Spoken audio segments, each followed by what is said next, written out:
அண்ணே ராயப்பேட்டை ராஜாமணி நீங்க தானே? நான் தான். ஒருத்தனை போனே.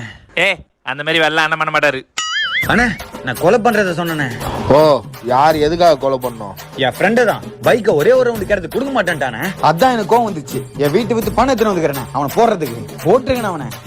ஆஹா, அந்த பையில எவ்வளவு அமௌண்ட் இருக்கு? 10 லட்சம். டேய், அந்த பையன் மட்டும் வாங்கடா. என்னங்க அண்ணே, ஒரு சின்ன மேட்டர்ண்ணே. என்னடா? இவங்கிட்ட 10 லட்சம் வாங்கி அவனை போய் போடுறதுக்கு கார் வாடகை எடுக்கணும். கார் வாடகை எடுத்தா போதுமா? நம்மளுக்கு ஓட்ட தெரியணும். அப்ப டிரைவர் வாடகை எடுக்கணும். டிரைவர் வாடகை எடுத்தா போதுமா? காருக்கு பெட்ரோல் மட்டும் இல்ல, 3 பேருக்கு சாப்பாடு செலவு. எங்கேயோ போயிடுனேன். ஏற்கனவே நம்ம கம்பெனி 12 லட்சம் நஷ்டத்துல போய்ங்குதுண்ணே. என்னதான்டா சொல்ல வர? இவங்கிட்ட இருக்கிற 10 லட்சம் வாங்கி இவனையே போட்டா 10 லட்சம் மிச்சம் தானே. கேமரா உள்ள போலீஸ் கேஸ் ஆகாது. முடிச்சு விட்டலானே.